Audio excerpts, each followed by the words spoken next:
Class चल रहा था 11 मार्च 1967।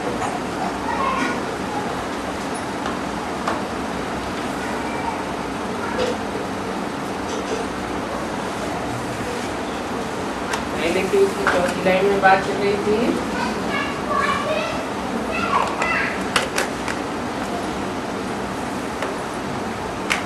वो भक्त बेचारे समझते हैं कि गीता एपिसोड द्वापर में हुआ, और बाप कहते हैं द्वापर में पतित पावन आकर राजयोग कैसे सिखा सकेंगे।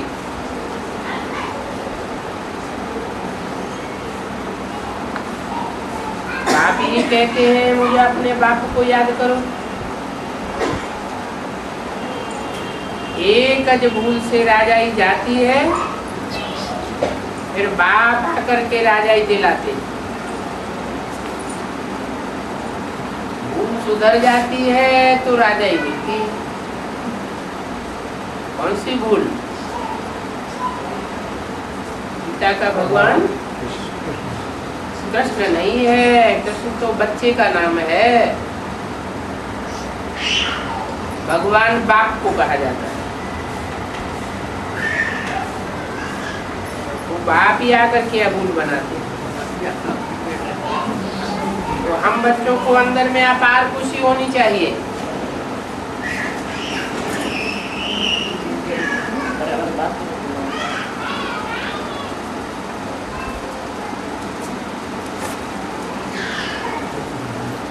उस बात की अपार खुशी होनी चाहिए है? गीता के भगवान को जानने से राजाई मिलती है, और गीता के भगवान को विसारने से राजाई गवाई देते हैं। इस बात की अपार खुशी होनी चाहिए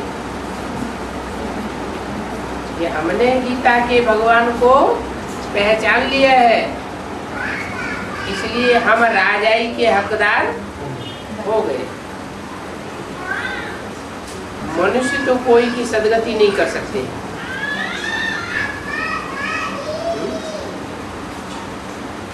मनुष्य नहीं कर सकते। भला गीता का भगवान कृष्ण अगर कहा जाए तो कृष्ण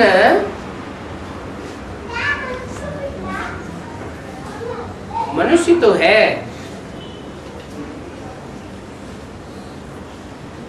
सोलह कला संपूर्ण है, सुधरा हुआ मनुष्य है तो देवता है। लेकिन किसी की सदगति नहीं कर सकता, इसका क्या मतलब हुआ?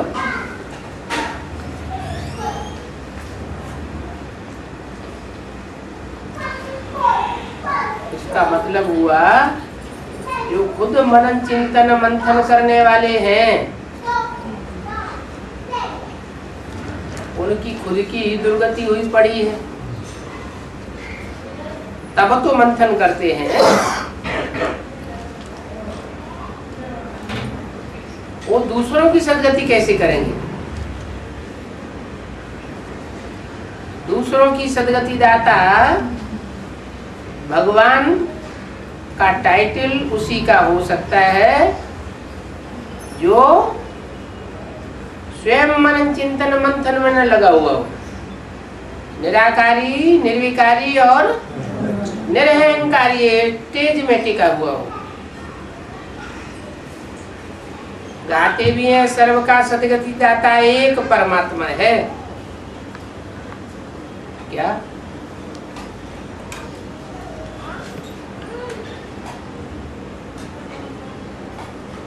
एक परमात्मा? परमात्मा भी दो चार होते हैं क्या?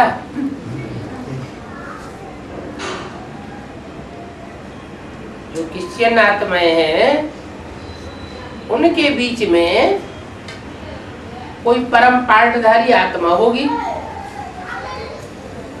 तो क्रिश्चियंस की नजर में कहेंगे कि क्रिश्चियन मनुष्यों के बीच में वो परम पाठधारी परमात्मा है। माने हर धर्म का अपना अपना एक प्रजापिता होता है। तो दायरे के अंदर तो कहेंगे, लेकिन जहां तक सारी मनुष्य सृष्टि का सवाल है, तो सारी मनुष्य सृष्टि में परम पार्ट बजाने वाला, हीरो पार्ट बजाने वाला, हर धर्म की आत्माओं के बीच में हीरो पार्ट बजाने वाला परमात्मा एक ही है। माना आत्माओं के बीच में परम पार्टधारी, हीरो पार्टधारी आत्मा एक ही है। वो ही सर्व की सदगति दाता है। सदगति सदगुरु से मिलती है। सदगुरु साकार होता है या निराकार होता है? कहते भी हैं सर्व का सदगति दाता राम। सुंदर मेला कर दिया जब सदगुरु मिला दलाल। तो दलाल के रूप में सदगुरु मिलता है, तो दलाल जो है वो साकार हुआ ना। कहते ही हैं अकाल मूर्त, इसको कोई काल खा नहीं सकता। अकाल काल आत्मा को खाता है या शरीर को? साकार शरीर को खाता है,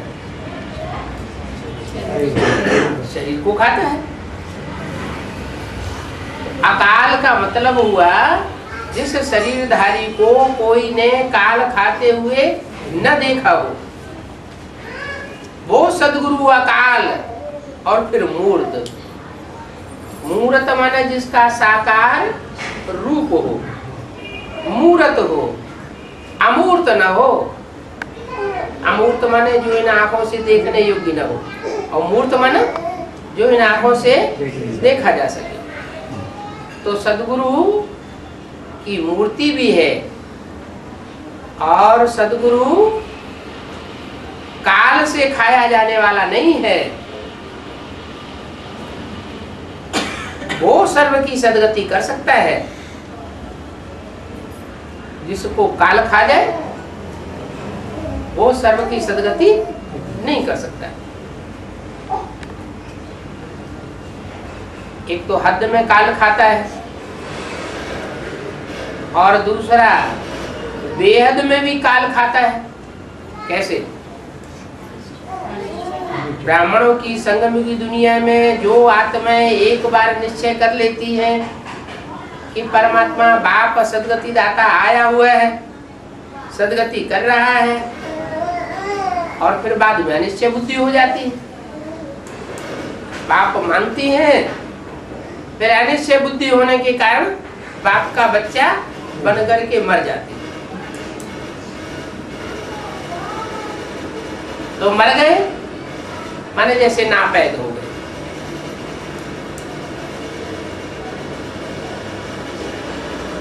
गुरु लोग कोई की सदगति दाता नहीं है।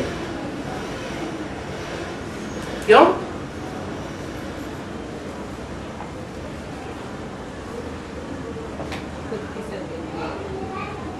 एक होता है सतगुरु, सत माना सच्चा गुरु। सर्व का सदगति दाता एक सदगुरु अकाल मूर्त। सदगुरु है एक, बाकी गुरु है अनेक। तो एक सत्य माना सच्चा गुरु, तो बाकी सब झूठे गुरु हो गए। तो झूठे गुरु लोग कोई की सच्ची गति नहीं कर सकते।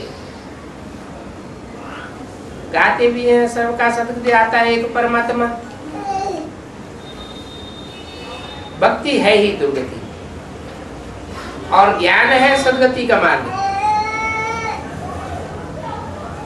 क्यों? भक्ति से दुर्गति क्यों? भक्ति अनेकों से आती है, अनेक सिरों से आती है, इसलिए कहते हैं भक्ति रावण से आती है। और ज्ञान एक बाप से आता है। एक रास्ता बताने वाला होगा तो सीधा रास्ता होगा, और अनेक लोग रास्ता बताने वाले होंगे, तो कोई इधर भटकाएगा, कोई इधर भटकाएगा, कोई इधर भटकाएगा, तो दुर्गति में ले जाएगा।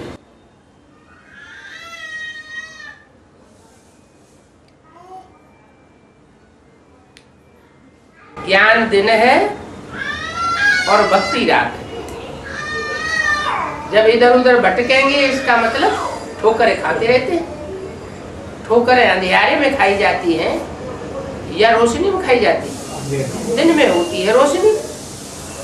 जब ज्ञान सूर्य चमकता है तो रोशनी ही रोशनी, और रात्र में होता है अंधेरा। रात दुर्गति, दिन फिर सदगति। इन गुरु लोगों को तो शास्त्रों का बहुत अहंकार है। इनको कहा जाता है भक्ति मार्ग। ज्ञान और भक्ति। ज्ञान माना दिन, ब्राह्मणों का दिन, और भक्ति माने रात। किसकी? ब्राह्मणों का दिन और भक्ति माने रात। क्या ब्राह्मणों की रात नहीं होती? ब्राह्मणों का दिन होता है तो ब्राह्मणों की रात भी होती, और ब्राह्मणों को ही दिन रात होती है। ऐसे नहीं कहेंगे सत्युग त्रेता दिन, वहां कोई ज्ञान सूर्य होता है, और द्वापर कलयुग रात, वहां ब्रह्मा होता ही नहीं। कहाँ? द्वापर कलयुग में ब्रह्मा ही नहीं होता, तो ब्रह्मा का रात होने का सवाल ही नहीं होता। तो अभी ब्राह्मणों का दिन, और अभी संगम में ही ब्राह्मणों की रात भी होती। माना ब्राह्मण ही भक्ति के अंधियारे में आते हैं, और ब्राह्मण ही सोजरे में आते हैं। ब्रह्मा सोजरे में तो ब्राह्मण भी सोजरे में, ब्रह्मा अंधियारे में तो ब्राह्मण भी अंधियारे में। माना ब्रह्मा तो अनेक है, अनेकों का नाम ब्रह्मा है। फिर कौन सा ब्रह्मा? दादा लेखराज। दादा लेखराज पहला ब्रह्मा है कि दादा लेखराज से भी कोई पहले ब्रह्मा था? दादा लेखराज में तो सन 47 में प्रवेश किया, 46 में। तब ब्रह्मा कुमारी ईश्वरी विश्वविद्यालय नाम रखा गया। उससे पहले भी तो कोई में प्रवेश किया, जिनके लिए बोला है कि पहले बाबा मुरली नहीं चलाते थे, 10-15 पेज बैठ लिखते थे और बाप लिखाते थे। तो ब्रह्मा बाबा लिखते थे और बाप शिव कोई में प्रवेश करके लिखाते थे। तो वो तो पहले वाला ब्रह्मा हो गया जिसके द्वारा लिखाते थे। तो रात भी ब्राह्मणों की ही कहेंगे। सतयुग के देवताओं की रात नहीं कहेंगे, त्रेता की क्षत्रियों की रात नहीं कहेंगे, द्वापर के वैश्यों की रात नहीं कहेंगे, कलयुग के शूद्रों की भी रात नहीं कहेंगे। किसकी रात कहेंगे? ब्राह्मणों में ही ऐसे ब्राह्मण हैं जिनकी रात है। ब्रह्मा की रात है तो ब्राह्मणों की रात है। ब्रह्मा का दिन है तो ब्राह्मणों का दिन। तो वो कौन सा ब्रह्मा हुआ जिसकी रात होने पर सब ब्राह्मण अंधियारे में आ जाते हैं, जिसका दिन होने पर सब ब्राह्मण सोजरे में आ जाते हैं। एक के पतित होने से सब पतित बन जाते हैं, एक के पावन बनने से सब पावन बन जाते हैं। वो कौन सा ब्रह्मा? आदि ब्रह्मा माना प्रजापिता ब्रह्मा।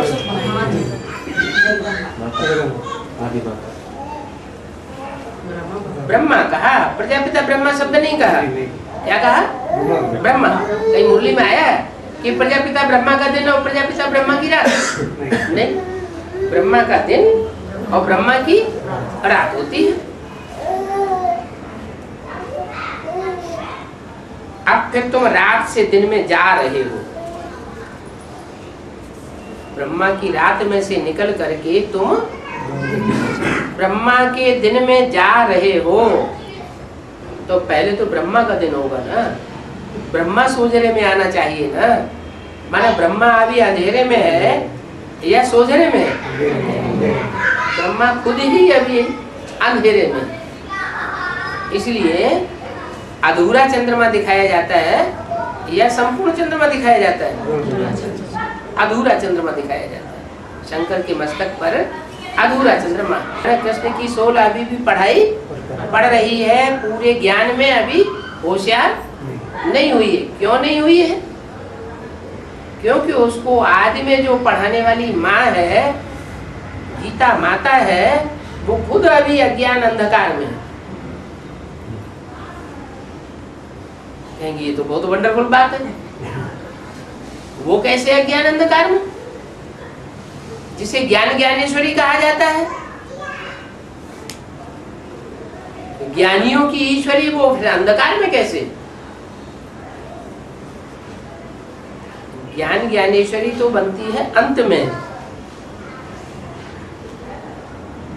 लेकिन पहले तो दूसरों से प्रभावित होते हैं। चंद्र ग्रहण पड़ता है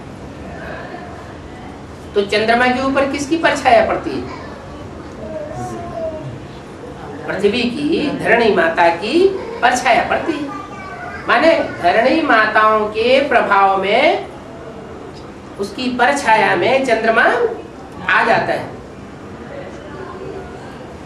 सूर्य ग्रहण पड़ता है, सूर्य किसके परछावे में आता है? ऐसा लगता है क्या पृथ्वी वासियों को, क्योंकि चंद्रमा बीच में आ जाता है, चंद्रमा की परछाया पृथ्वी वासियों पर पड़ती है, तो समझते हैं कि सूर्य अंधेरे में। सूर्य अंधेरे में नहीं होता, वास्तव में वो पृथ्वीवासी ही जिनके ऊपर चंद्रमा का प्रभाव पड़ रहा है, चंद्रमा की परछाया पड़ रही है, वो अंधेरे में आ जाते हैं। तो बोला अभी तुम जानते हो कि रात से तुम दिन में जा रहे हो। पहले ब्रह्मा दिन में जाए, फिर तुम ब्राह्मण बच्चे भी दिन में जाओ। तो ब्रह्मा की रात से ब्रह्मा को दिन में ले जाने वाला कौन? कोई तो प्रैक्टिकल में चाहिए। ये वही हो सकता है जिसको अभी बोला एक परमात्मा ही सबकी सदगति करते हैं। जो सबकी सदगति करते हैं उसका कारण क्या हुआ? कि वो आत्मा एक बार ज्ञान में पक्का हो जाने के बाद फिर कभी अनिश्चय बुद्धि नहीं बनती।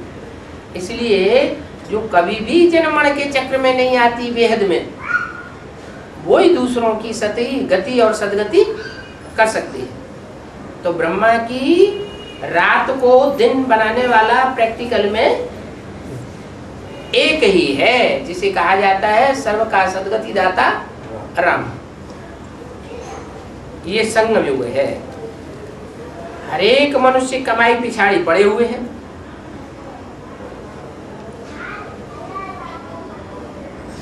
सन्यासियों को धन मिलता है तो धनवान बन जाते हैं। अभी तुम जानते हो कि हम बाप से खजाना लेने आए हैं। हम कोई भी मनुष्य मात्र से कमाई कमाने वाले नहीं हैं। तो बाप कहते हैं धनवान भव।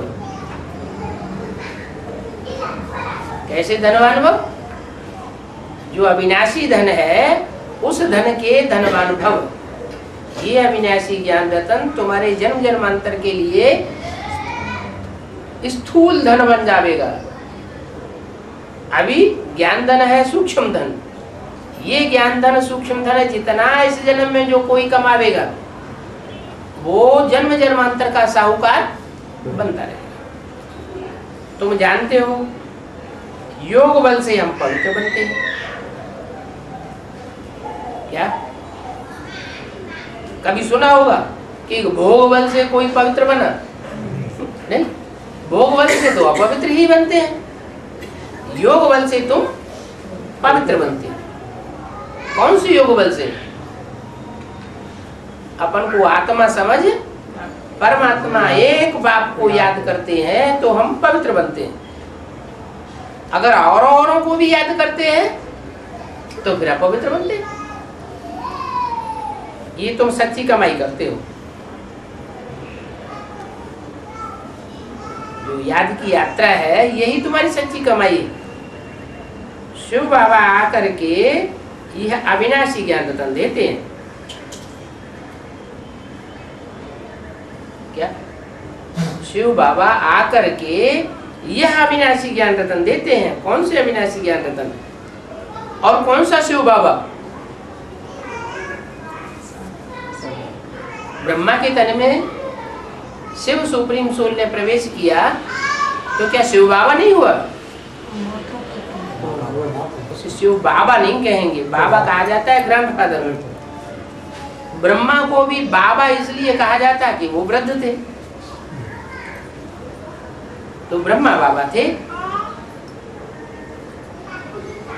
तो शिव बाबा आकर के आते हैं और आकर के यह अविनाशी ज्ञान रतन तुम बच्चों को देते हैं, जिन अविनाशी ज्ञान रत्नों को धारण करने से तुम दुनिया के बड़े के बड़े साहूकार बन जाते हो। पढ़ाई से आमदनी होती है, पढ़ाई से ही बैरिस्टर बन जाते हैं। बाप कहते हैं मैं भी पढ़ाई पढ़ाता हूँ, मैं तुमको 21 जन्मों के लिए धनवान आयुष्मान बनाता हूँ। ऐसा धनवान और ऐसा आयुष्मान लंबी आयु वाला दुनिया में कोई भी धर्म का फॉलोअर हो नहीं सकता। हेल्थ भी देता हूँ क्योंकि वो है अमरपुरी। और हेल्थ कैसी देता हूँ? विनाशी हेल्थ देता हूँ या विनाशी? अविनाशी हेल्थ देता हूँ। तुम 21 जन्म तक कभी भी बीमार नहीं पड़ेंगे, तुम अमर बनते हो। शिव जयंती पर तुम अपने बाप की जयंती मनाते हो। समझाने के लिए बत्तियां आदि जलाते हो कि कोई पूछे ये बत्तियां आदि क्यों जलाई हुई है, तो बतावे कि शिव जयंती वो जब होती है तो सबकी ज्ञान की बत्तियां जग जाती हैं। मनुष्यों को रास्ता बताने के लिए ही शो करते हैं। बाप कहते हैं अभी बच्चे तुम अपवित्र बन गए। नई दुनिया में भारत पावन था, अभी पुरानी दुनिया में पतित हो गया है। इस पतित दुनिया में सब पतित हैं तो भारत भी पतित है। नई दुनिया में सब पावन होंगे। तो कृष्ण का जब जन्म होगा तो सब पावन होंगे या कोई पतित भी होंगे?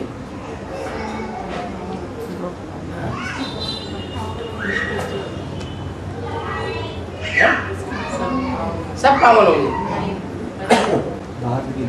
बाहर की दुनिया में पावन होंगे और जो देवताओं की दुनिया की स्थापना होगी उसमें सब नहीं, बाहर की दुनिया में पतित होंगे। और जो अंदर की दुनिया भगवान का स्थापन करते हैं उसमें सब पावन होंगे, उसमें कोई पतित हो नहीं सकता।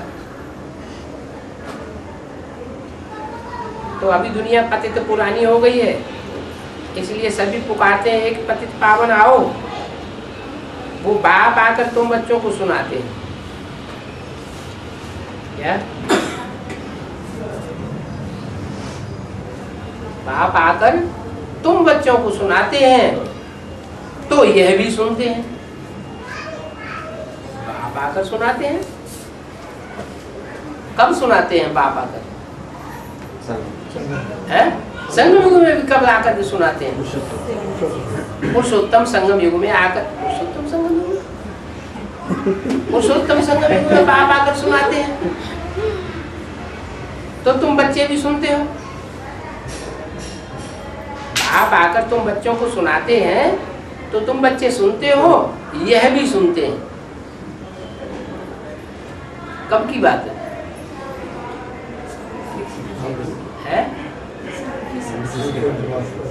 76 की बात है। बाप के रूप में जब आकर के सुनाते हैं तो 76 से ही आकर के सुनाते हैं।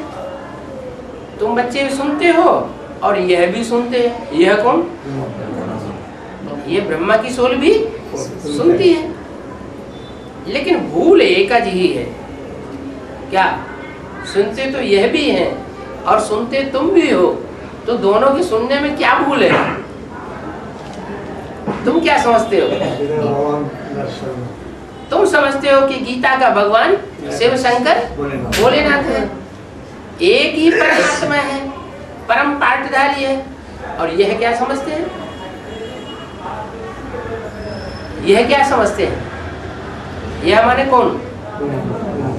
जो अधूरे चंद्रमा के रूप में मस्तक पर विराजमान है, वो क्या समझते हैं कि गीता का भगवान मैं हूँ, शिवोहम, मैं ही गीता का भगवान हूँ। और कोई भी साकार में इस सृष्टि पर गीता का भगवान नहीं हो सकता। ये एक ही भूल गीता में कर दी है। ऊंचते ऊंच भगवान तो शिव है, ये एक ही भूल गीता में कर दी है। कब की बात है?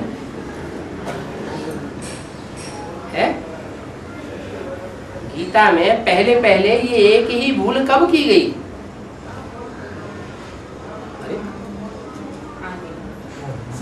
द्वापर में, संगम में पहले पहले की गई। पहले पहले शूटिंग कहाँ होती है? संगम में होती। तो कब की गई संगम में? संगम तो 100 साल का है। ये भूल कब की गई?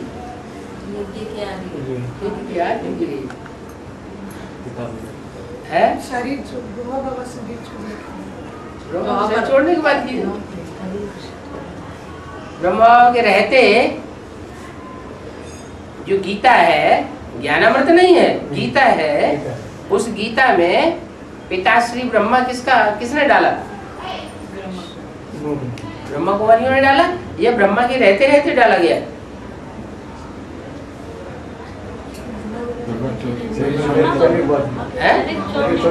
ब्रह्मा के शरीर छोड़ने के बाद डाला गया। मम्मा के शरीर छोड़ने के बाद पिताश्री शब्द डाला गया। मम्मा तो ज्ञानी थी, वो तो गलती को पकड़ लेती। मम्मा जब तक रही तब तक नहीं हुआ ऐसा। लेकिन मम्मा जैसे ही हॉस्पिटलाइज हुई बम्बई में, और वैसे ही ब्रह्मा की रहबरी में गीता का भगवान पिताश्री ब्रह्मा हो गया। पिताश्री नाम क्यों दिया? क्योंकि वो पिता श्री बाद में लगा हुआ है, बाद में श्रेष्ठ बनने वाला है। उससे भी पहले श्रेष्ठ कौन बनेगा? प्रजापिता। उससे भी पहले श्रेष्ठ नारायण बन जाते हैं। तो ऊंचते ऊंच भगवान तो शिव है, उसे गीता का भगवान कृष्ण को कैसे मान लिया?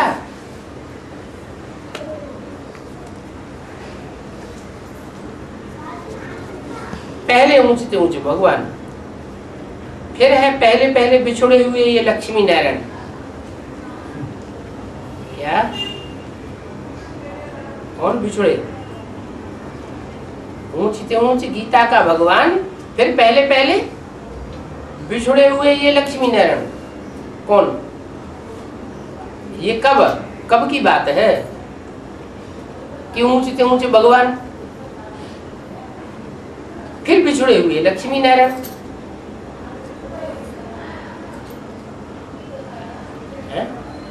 कब की बात है? अच्छा, यज्ञ में शूटिंग पीरियड में पहले पहले कब?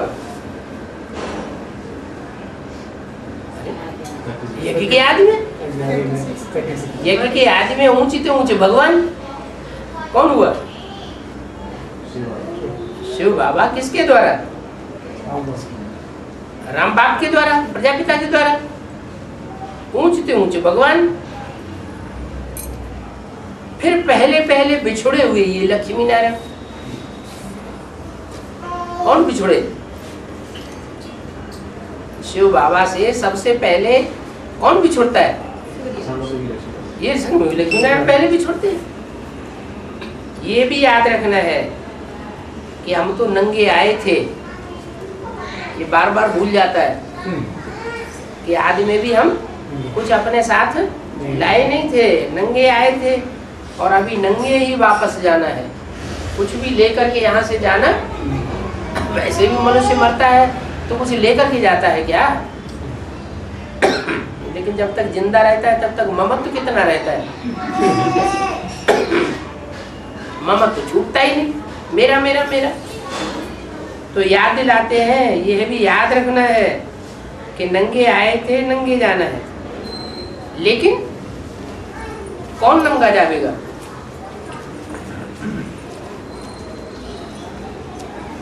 अपवित्र आत्मा जा नहीं सकती। जिसकी बुद्धि में देह और देह के संकल्प चलते रहेंगे, अपवित्र संकल्प चलते रहेंगे, वो आत्मा वापस नहीं जा सकती। संकल्प चलेंगे तो वाचा भी चलेगी, वाचा चलेगी तो कर्मेंद्रियां भी अपवित्र बनेगी। तो अपवित्र आत्मा नहीं जा सकती। पवित्र बनाने वाला एक ही बाप है।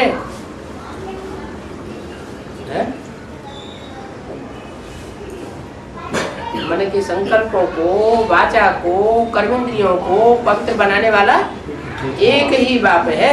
एक ही बाप है। एक बाप 500 करोड़ की कर्मेंद्रियों को पवित्र बनावेगा क्या? एक कैसे होगा? अरे पहले 500 करोड़ की कर्मेंद्रियां तो पवित्र बनती ही नहीं। अगर उनकी कर्मेंद्रियां, उनकी वाचा, उनकी मनसा पवित्र बन जाए तो कितने जन्म लेंगे वो? तो पूरे 84 जन्म लेंगे। उनकी तो बात ही नहीं।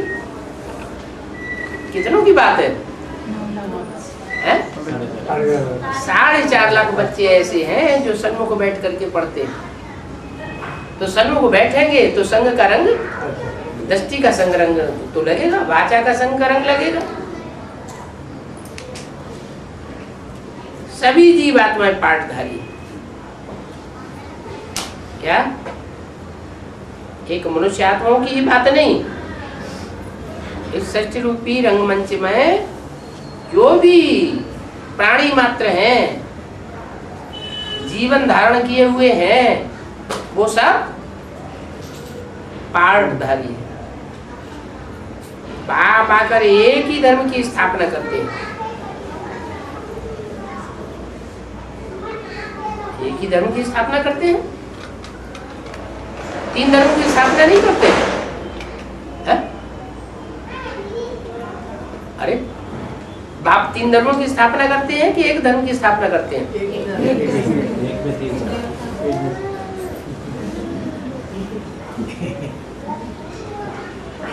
बाप आते हैं तो आकर के एक ही धर्म की स्थापना करते हैं। कौन सा धर्म? देवता धर्म। ऐसे नहीं कि बाप ब्रह्मा के तन में आए। ब्रह्मा के तन में आते हैं तो ब्राह्मण धर्म तो स्थापन होता है, लेकिन देवता धर्म स्थापन नहीं होता। और जब आते हैं देवता धर्म स्थापन करते हैं, ब्राह्मणों को देवता बनाते हैं, तो जो फेल होते हैं वो ऑटोमेटिक क्या बन जाते हैं? क्षत्रिय बन जाते हैं। तो उसमें धर्म स्थापन करने न करने की बात ही नहीं। तुम जानते हो कि बाप स्थापना कर रहे हैं, कोई मनुष्य मात्र स्थापना करने वाला नहीं है। देवता धर्म की स्थापना पूरी हो जाएगी, फिर विनाश शुरू हो जाएगा। अरे पूरी हो जाने का क्या मतलब है? 500 करोड़ सभी छोड़ देंगे? है? स्थापना पूरी हो जाएगी, फिर विनाश शुरू हो जाएगा। कब की बात है? हैं? कब की? जब सारे जाते है, स्थापना पूरी हो जाएगी फिर विनाश शुरू हो जाएगा। कब की बात है? संगम। हाँ, संगम तो 100 साल का है, लेकिन 100 साल के संगम युग में भी कब की बात है? हाँ, 76 में कोई भी एक मनुष्य आत्मा की बुद्धि में स्थापना की पूरी प्लानिंग बैठ जाएगी, माने स्थापना पूरी हुई और फिर दुनिया का विनाश शुरू हो जाएगा। स्थापना और विनाश की घोषणा कब की थी? 66 में की थी, जब चित्र छपाए गए थे। ये बड़े बड़े चार चित्रों में भी विनाश की घोषणा लिखी है। आने वाले 10 वर्षों में ज्ञानमत पत्रिका में भी लिखा हुआ है, अखबारों में भी डाला गया, राष्ट्रपति को मेमोरेंडम भी दिया गया। तो बताया कि 10 वर्ष में माना 76 में स्थापना पूरी हो जाएगी। माना वो एक परमात्मा पार्टधारी के अंदर बुद्धि में पूरी प्लानिंग स्थापना की बैठ जाएगी, फिर उसके बाद शुरू विनाश हो जाता है। किसका विनाश? बाहर की दुनिया का विनाश नहीं, ब्राह्मणों की दुनिया में विघटन शुरू हो जाता है। गूंजी विनाश की वाणी फिर भी कितनी कल्याण। तो विनाश की वाणी कौन गूंजाता है? ब्रह्मा गूंजाता है कि विष्णु गूंजाता है? ब्रह्मा विष्णु के द्वारा तो बात ही नहीं। विनाश की वाणी गूंजेगी तो जरूर है जो निमित्त मूर्ति बनी हुई है उसके द्वारा ही वो विघटन की बातें, आसुरी ब्राह्मणों के विघटन की बातें संसार में गूंजने लगेंगी। तुम ऐसे भी नहीं चाहते हो कि विनाश जल्दी हो जावे तो हम स्वर्ग में चले जावे। क्यों? तुम नहीं चाहते हो ऐसा कि जल्दी से विनाश हो जावे, हम स्वर्ग में चले जावे। तुम नहीं चाहते तो कौन चाहता है? अरे जिनके सन्मुख बात नहीं है वो, हाँ, जिनके निश्चय नहीं बैठता है वो चाहते हैं जल्दी से विनाश हो जावे, हम जाके स्वर्ग में बैठे हैं। जैसे ब्रह्मा बाबा जाके बैठने वाले, माने वो शरीर छोड़ने का बुद्धि में सोचते हैं। और तुम क्या सोचते हो? नहीं, पहले हम कंचन काया बना लेंगे। तो शरीर छोड़ने की बात हुई, विनाश की सोचने की बात हुई कि पहले स्थापना की बात हुई? पहले बनाओ करने की बात हुई।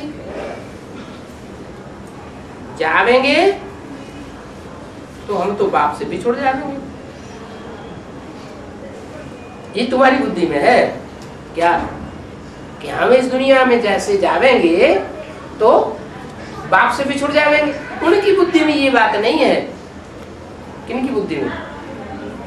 उन तथाकथित ब्राह्मणों की बुद्धि में ये बात नहीं है कि हम जावेंगे तो बाप से बिछुड़ जाएंगे।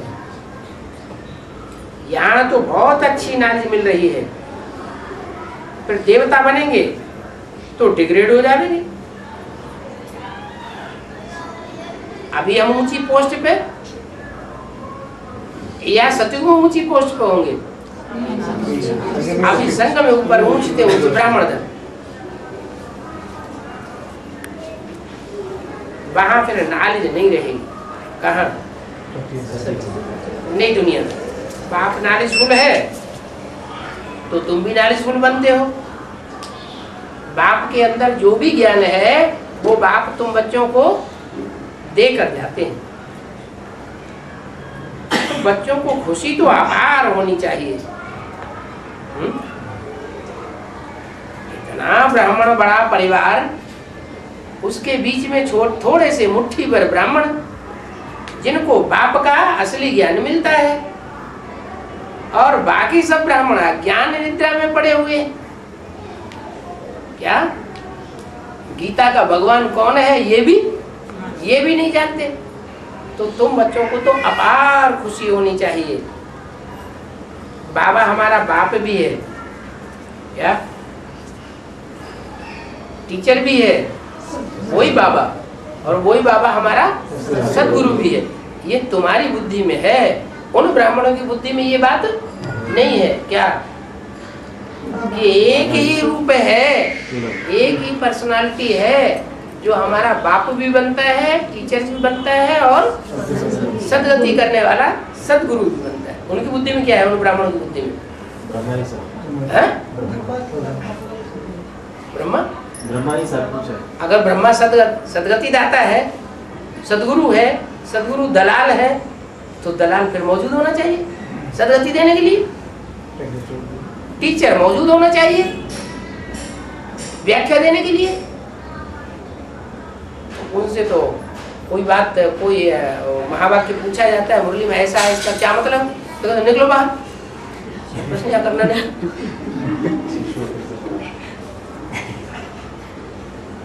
तो इससे साबित होता है कि उनकी बुद्धि में बाप, टीचर, सदगुरु का ज्ञान नहीं है। और वो ये भी नहीं जानते कि सदगुरु साथ ले जाएंगे। कहाँ? सदगुरु साकार में है तो कहाँ साथ में ले जाएंगे? परम धाम। उनकी बुद्धि में है कि परम धाम वही बिंदु बिंदु बिंदु आत्माएं जहाँ इकट्ठी होती है वही है। हमारी बुद्धि में है इस साकार सृष्टि पर हम परम धाम को उतारते हैं,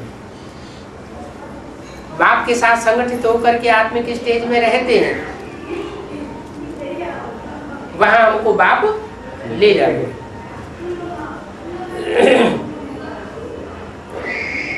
तो साथ में भी ले जाएंगे। साजन आए ही है सजनियों को ले जाने के लिए, सुंदर बना करके ले जाएंगे। अभी तो अपवित्र छी सजनियां हैं। बार बार इन्हीं बातों को याद करो। तुम बच्चों को बाप की और षष्ठी चक्र की स्मृति आ गई है। तुम ब्राह्मण कहलाते हो, तो तुमको फिर सच्ची गीता सुनानी है। ब्राह्मणों का धंधा क्या होता है? गीता ज्ञान पढ़ना और गीता ज्ञान दूसरों को सुनाना। वो उनको कहा जाता है ब्राह्मण। वो तो झूठी गीता सुनाते हैं। कौन? वो झूठे ब्राह्मण। वो झूठे कैसे?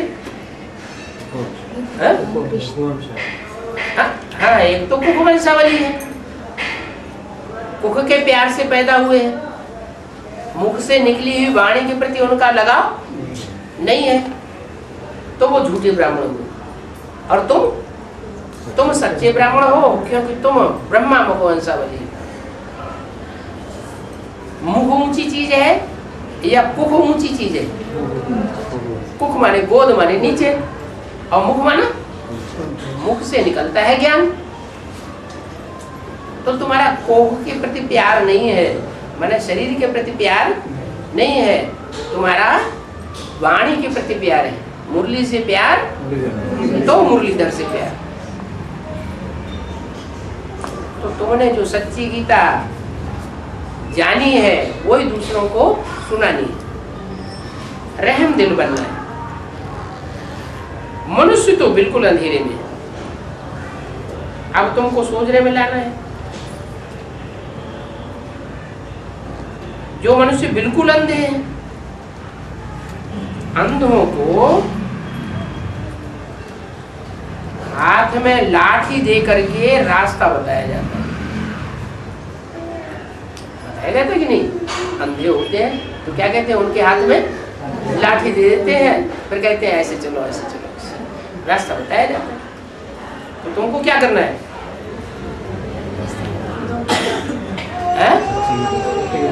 वो ब्राह्मण है, तथाकथित ब्राह्मण है, जो गीता के भगवान को नहीं जानते, उनको सच्चा रास्ता बताना है। कहाँ ये ठोकरें न खा लो।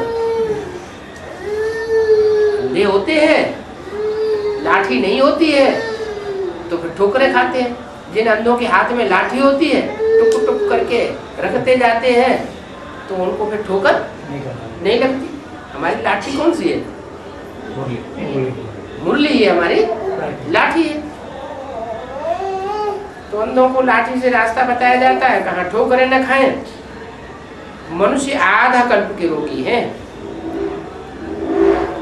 अब तुम आधा कल्प के लिए निरोगी बनते हो।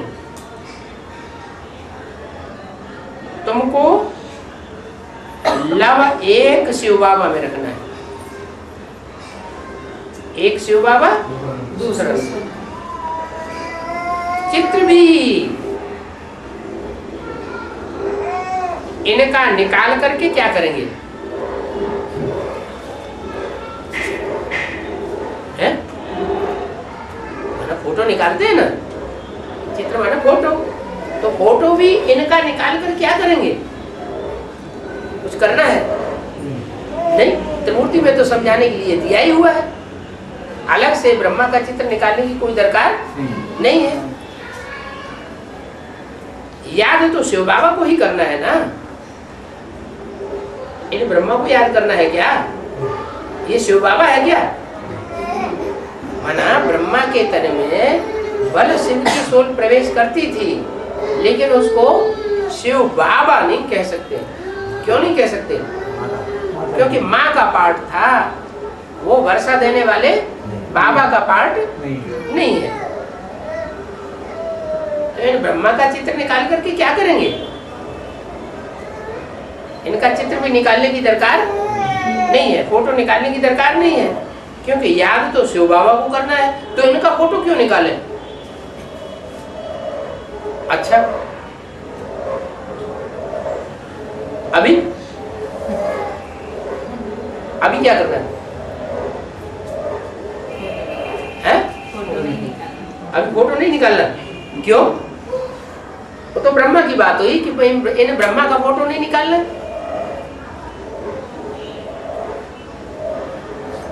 ब्रह्मा का फोटो निकालने से कोई फायदा नहीं है, कोई शिव बाबा तो है नहीं।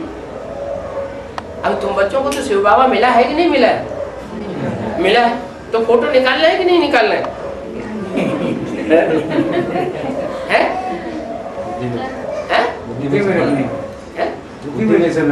बुद्धि में निकालना है। वो फोटो वहां बुद्धि में नहीं निकल रहा था। तुमको लक्ष्य शिव बाबा में रखना है।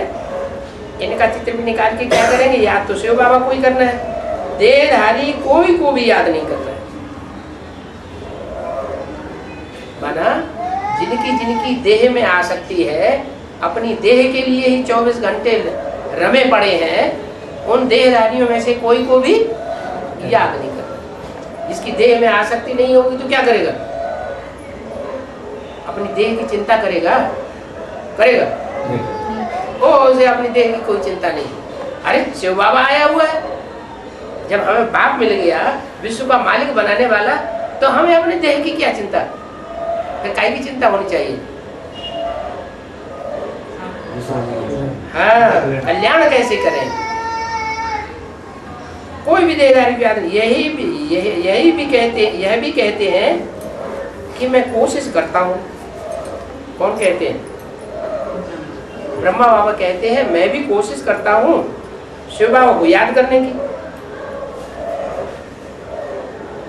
मैं शिव बाबा को याद करने की कोशिश करता हूँ। कौन कहता? ब्रह्मा बाबा। बाबा कहेंगे यह भी तो पतित है ना, इसलिए कोशिश करता है। क्या कोशिश किसको करनी पड़ेगी? ज्ञान में चलते चलते, कोई बहुत अच्छा ज्ञान में चल रहा हो, खूब सेवा करता हो, खूब धारणा करता हो, और अचानक गटर में गिर जाए, बुद्धि अपवित्र बन गई ना, तो बाबा की याद ठहरेगी कि नहीं ठहरेगी?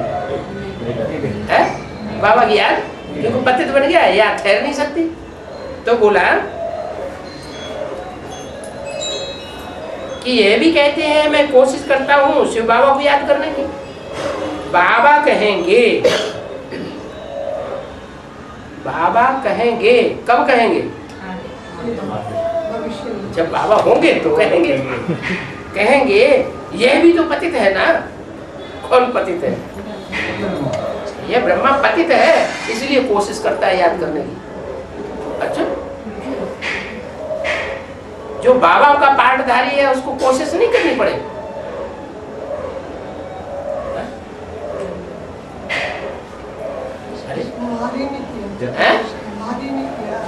आदमी थे, अरे ब्रह्मा को कोशिश करनी पड़ती है। जो शिव बाबा का पाठधारी है उसको कोशिश नहीं करनी पड़ती याद करने की,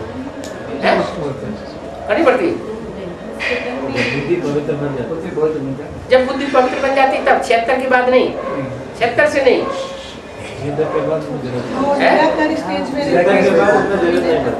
निराकार के बाद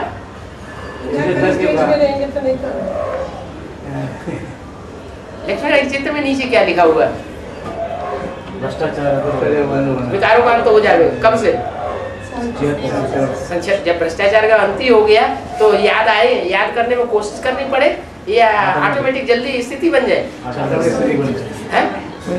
तो ब्रह्मा तो कहते हैं मैं कोशिश करता हूँ फिर भी भूल जाता हूँ। बाबा कहेंगे ये भी तो पतित है ना, इससे शिव बाबा को याद करने की कोशिश करनी पड़ती है। ये हमारे कौन? ब्रह्मा। ये पावन बन रहे हैं। कौन? ब्रह्मा बाबा। लक्ष्मी नारायण को कहेंगे पावन बन रहे हैं। लक्ष्मी नारायण का जन्म कब हुआ? 76 में जन्म हुआ। तो पावन बन रहे हैं या मन बुद्धि पावन बनी है? मन बुद्धि से पावन उसी समय से बने हुए हैं। ये भी तुम्हारे ही जैसा स्टूडेंट है क्या? कौन कह रहा है? यह भी तुम्हारे जैसा ही स्टूडेंट है। स्टूडेंट है या टीचर है? स्टूडेंट है। पढ़ाने वाला ये नहीं है। पढ़ाने वाला टीचर सुप्रीम टीचर एक है, उसको कोई पढ़ा ही नहीं सकता। हाँ, सिर्फ इनको फॉलो करना है।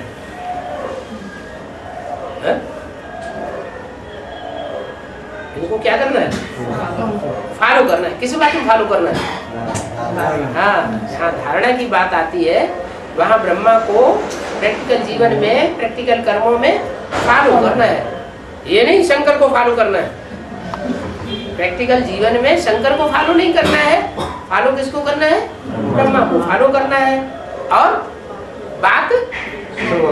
बात मेरी मानना। मैं जो जिस मुख से ज्ञान देता हूँ, सुनाता हूँ, व्याख्या करता हूँ टीचर के रूप में, बात मेरी सुनना है, मेरे डायरेक्शन पर चलना है, लेकिन कर्मों में फॉलो इस ब्रह्मा को करना है। क्योंकि ये याद में रहने का अच्छा पुरुषार्थ करते हैं। क्या गुजरात दादी जब प्रवेश करते हैं तो उनकी स्थिति देखने से पता चलता है कि पुरुषार्थ कर रहे हैं कि नहीं कर रहे हैं। अच्छा ही पुरुषार्थ करते हैं ना। तो इनसे सीखना है क्या? याद का पुरुषार्थ करना है, इनसे सीखना है। हिम्मत नहीं हारते क्या? कि साकार शरीर से हार्ट फेल हो गए तो अब क्या करेंगे? हैं? युद्ध में स्थिर रहते हैं। देहम वा पातयामि, क्या शरीर बल छूट जाए लेकिन पुरुषार्थ ये छोड़ने वाली नहीं है। इनसे सीखना है। याद की यात्रा है नंबर 1। 4 सब्जेक्ट है, चारों सब्जेक्ट में नंबर 1 याद की यात्रा। पढ़ाई भी बहुत सहज है। रोज रात को नोट करो कि सारा दिन में क्या क्या किया है? क्या क्या किया। अच्छा नोट करो कि खराब किया वो भी नोट करो। दोनों कितनी सेवा की और कितना डिससर्विस की, सब लिखो। हर बात में बाप से राय लेनी। अच्छी सर्विस की तो बाप के सामने रखना, कहीं गलती तो नहीं हो गई। कुछ खराब काम किया तो भी बाप से राय लेनी है। ये पैसे आदि की तो बात ही नहीं है। क्या भूता मिल में सिर्फ पैसे पैसे लिख देते हैं, आज हमने ये इतना कमाया, इतना खर्चा किया। बाबा कहते हैं पैसे वाली की तो बात ही नहीं है। मम्मा क्या लेकर के आई थी? बाबा तुम्हारे पैसे नहीं चाहते, क्या चाहते हैं? बाप को पैसे नहीं चाहिए, सच्चे दिल के बच्चे चाहिए। सच्चे दिल के बच्चे नहीं है क्या? मम्मा क्या लेकर के आई थी? ये कुमारियां तो फ्री हैं। मम्मा कुमारी थी ना, तो जो भी कुमारियां हैं वो अपने जीवन में फ्री है। सब कुमारियां फ्री हैं, कोई बंधन में नहीं है। कोई कुमारियां बंधन में नहीं है क्या? ज्यादा बंधन में नहीं, ज्यादा बंधन में होती फिर कुमारियां ज्यादा सरेंडर कैसे हो जाती? माने कुमारियां निर्बंधन तो है, लेकिन कोई कोई को अपने मन का बंधन लग जाता है। कुमारियां फ्री हैं, कुमारियों पर कोई भी बोझा नहीं है। अगर कुछ बोझा है तो समझते हैं कि इस बोझा को इसी काम में लगा देंगे। उस गवर्नमेंट में कितना पदों का उनका खर्चा होता है? किनका? गवर्नमेंट का। जो राज्य चलता है तो कितना खर्चा करती है गवर्नमेंट? करोड़ों नहीं, अरबों नहीं, पदों खर्चा हो रहा है, अकूत खर्चा हो रहा है। और यहाँ बड़ी थी गवर्नमेंट, दुनिया की स्थापना हो रही है, सारे विश्व के ऊपर राज्य करने वाली। यहाँ क्या खर्चा होता है? यहाँ कुछ भी कोई खर्चा नहीं। बाप तुमको विश्व की राजा ही प्राप्त कराते हैं, जिसमें कि खर्चा कुछ भी नहीं है। कोई कहते हैं बाबा गीता पाठशाला बनानी, एक कमरा तो बना ही ले। बाबा उसके लिए मना कर देते नहीं। जिस कमरे में तुम सोते हो, खाना खाते हो, खाना बनाते हो, उसी कमरे में सफाई करके क्लास लगा के बैठ जाओ। यहाँ कमरे आदि की भी दरकार नहीं है। झोपड़ी में भी तो पढ़ाई हो सकती है। तुम बच्चों को अंतर्मुखी होकर के खुशी में रहना है, कोई बाहर का ठाट बाट नहीं करना कि बढ़िया हाल हो, बढ़िया मकान हो, फिर गीता पाठशाला चले।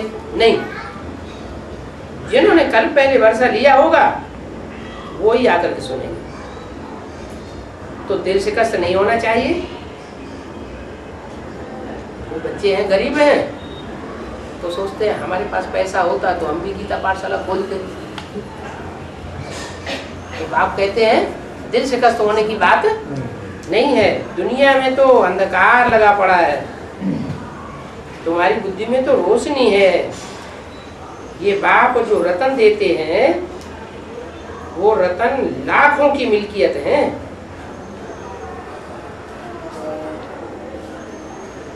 वो तो भक्ति का कखपन है, शास्त्रों का ज्ञान जो उनके पास है, वो भक्ति है दुर्गति के लिए। जो कखपन उनको मिल रहा है उससे उनकी मन बुद्धि की भी दुर्गति हो रही है, वाचा से भी पाप कर्म बन रहे हैं और कर्मेंद्रियां भी गड्ढे में जा रही है। व्यापारी वो जो कि पूरा पोता मेल रखे रोज का, तो तुम्हारी उन्नति बहुत होगी। खबरदार भी रहेंगे, भूल हो जावे तो कान पकड़ लेना चाहिए। क्या भूल हो जावे, कोई भूल तो होती है, पोता में लिखते हैं भूलें तो होती हैं, तो क्या करना चाहिए? है किसका? किसने भूल की, कान पकड़ लेना चाहिए। फिर हम ऐसी भूल कभी नहीं करेंगे। बाबा को लिख दे दो तो भूल खत्म हो ही जाएगी। पुनः करते हैं ना, अभी सन्मुख राय देते हैं क्या? जन्म तो गुनाह करते आए, पाप करते आए, वहाँ तो सुधरने की बात नहीं, सुधारने वाला भी कोई नहीं। और अभी तो बाप सन्मुख आया हुआ है, सन्मुख में राय देते हैं। अंदर बाहर सच्चे बच्चे पर बाप को रहम आता है। कैसे बच्चों पर? जो बच्चे अंदर से भी सच्चे और बाहर से भी सच्चे हैं। अंदर एक बाहर दूसरा होगा तो बहुत नुकसानकारी है। इस ब्राह्मण परिवार में अंदर एक और बाहर से दूसरा, ऐसा बहुत खौफनाक और खतरनाक है।